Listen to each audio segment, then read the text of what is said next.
राधे राधे जी। कैसे हैं आप सभी लोग?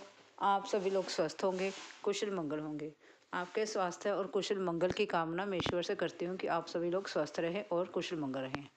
आज हम बात करते हैं शिवरात्रि की। शिवरात्रि जो कि 8 मार्च को दिन शुक्रवार को है। वैसे देखा जाए तो ये शिवरात्रि तो हर मास में आती है, हर महीने में शिवरात्रि आती है। कृष्ण पक्ष में शिवरात्रि हर महीने आती है, लेकिन जो 8 मार्च को है वह है महाशिवरात्रि, सबसे बड़ी शिवरात्रि, जिस दिन शिव और पार्वती का विवाह हुआ था। यह दिन शिव और पार्वती के विवाह के लिए माना जाता है। शिवरात्रि के दिन लोग शिव की अर्चना करते हैं, शिव पूजन करते हैं। धूमधाम से यह त्यौहार मनाया जाता है। इससे एक दिन पहले, 2 दिन पहले जो शोभा यात्रा निकलती है, जिसको हम कह देते हैं शिव जी की बारात, कि हम तो शिव जी की बारात में जा रहे हैं, शिव जी का विवाह होने वाला है। इस प्रकार से यह त्यौहार बहुत धूमधाम से मनाया जाता है।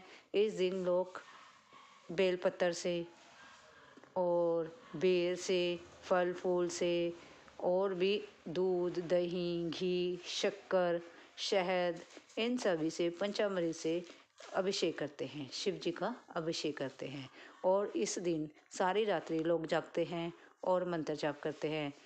इस दिन जो श्रद्धा भावना के साथ शिवरात्रि की पूजन करता है, जो शिव जी की अर्चना करता है या इनका व्रत करता है, उनकी सभी मनोकामनाएं पूर्ण हो जाती हैं। लेकिन इसके लिए हमारे मन में श्रद्धा भावना होनी चाहिए। इसी प्रकार शिवरात्रि पर कही जाने वाली कथा मैं आपको सुनाती हूँ। एक शिकारी होता है, वह जंगल में शिकार करने के लिए निकल पड़ता है। और जैसे ही वह हिरनी को देखता है, वह अपने बाण चढ़ा लेता है और हिरनी की तरफ छोड़ने ही वाला होता है। तब हिरनी कहती है कि मुझे मत मारो, मैंने कुछ ही समय बाद बच्चे को जन्म देना है, इसलिए तुम्हारे ऊपर 2 हत्याओं का पाप हो जाएगा, मुझे मत मारो। जब मेरे बच्चा पैदा हो जाएगा, मैं तुम्हारे पास खुद पे खुद आ जाऊंगी। तो शिकारी जो है कुछ विचार करते हुए उसे जाने देता है। इसी प्रकार कुछ समय बाद एक हिरनी वहाँ पर और आती है और शिकारी फिर बाण चढ़ाता है और शिकारी और हिरनी के ऊपर छोड़ने ही वाला होता है। वह हिरनी कहती है, मुझे मत मारो, मेरे बच्चे वहाँ बैठे हैं, मैं उन बच्चों को, अपने बच्चों को उनके पिता के पास छोड़ने जा रही हूँ, इसलिए मुझे मत मारो, मैं उन बच्चों को उनके पिता के पास छोड़कर तुम्हारे पास आ जाऊंगी, यह मेरा वादा रहा। तो जो शिकारी होता है यह सब सुनकर भाव विभोर हो उठता है और उसे जाने देता है। इस प्रकार से एक हिरनी और आती है। तब फिर शिकारी जो है बाण चढ़ाता है, हिरनी की तरफ छोड़ने ही वाला होता है। वह हिरनी कहती है कि मुझे मत मारो, मेरे छोटे छोटे बच्चे हैं और मैं उन बच्चों के पिता को ढूंढने जा रही हूँ। और इतने उनके भाव विभोर शब्द सुनकर जो शिकारी होता है उसका मन फिसक जाता है और वह उसे भी जाने देता है। इस प्रकार करते करते वह सभी को, तीनों हिरनियों को जाने देता है। कुछ समय बाद एक मोटा तगड़ा हिरन वहाँ से गुजरने लगता है। तब शिकारी फिर बाण चढ़ाता है और कहता है कि वो तीनों हिरनियाँ तो चलेगी, अब मैं इसे नहीं जाने दूंगा। वह बाण छोड़ने ही वाला होता है कि हिरन कहता है कि तुम मुझे मत मारो, वह जो तीनों तुमने जाने दी हैं वह तीनों ही मेरी पत्नियां हैं। मैं उन पत्नियों को स्थापना देने के बाद, उनके बच्चों के पास छोड़ने के बाद, मैं उन तीनों हिरनियों को लेकर तुम्हारे पास उपस्थित हो जाऊंगा। शिकारी कहता है नहीं, तुम ऐसा नहीं करोगे। तो हिरन जो है उनसे शिकारी से वादा करता है और इस प्रकार से शिकारी उसे जाने देता है। शिकारी यह नहीं सोच पाता कि मैं एक बेल वृक्ष के ऊपर बैठा हूँ और वहाँ से वह पत्ते तोड़ तोड़ के नीचे फेंक रहा होता है और उसने ध्यान ही नहीं दिया होता कि नीचे शिवलिंग है और वह पत्ते शिवलिंग के ऊपर समर्पित होते जाते हैं। इसी प्रकार से वह सुबह से लेकर शाम तक, रात तक और बेलपत्र के ऊपर चढ़ा रहता है और वहाँ से पत्ते तोड़ तोड़ कर नीचे फेंके जा रहा होता है, जो कि अपने आप ही शिवलिंग पर समर्पित होते जाते हैं।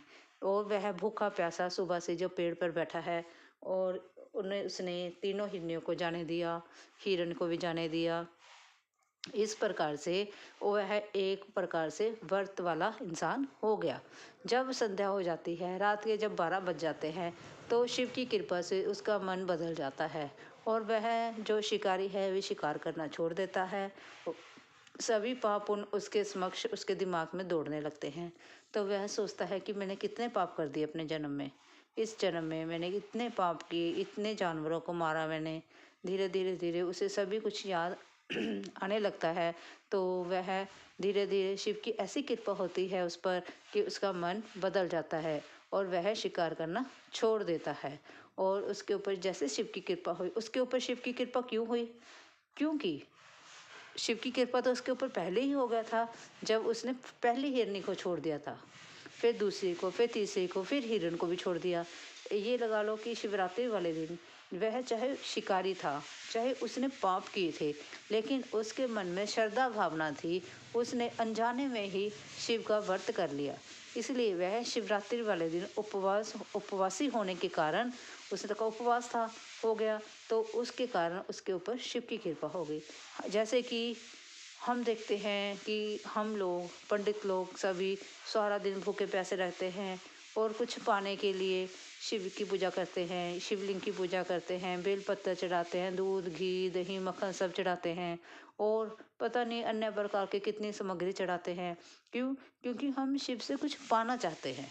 लेकिन वह शिकारी बिना कुछ पाए, बिना किसी चीज़ की कामना किए, निष्पाक मन से वह गलती से ही शिव का उपवास कर लेता है और उन हिरनियों को छोड़कर उसके अंदर दया भावना भी होती है। तो इस प्रकार से उसके ऊपर शिव की कृपा हुई। अगर हम शिव की कृपा पाना चाहते हैं तो हमें भी जाने अनजाने बहुत से अच्छे कार्य करने होंगे और अच्छे कार्यों करने के साथ साथ किसी ज़रूरतमंद की मदद भी करें और कोई पाप ना करते हुए पुण्य के भागीदार बने।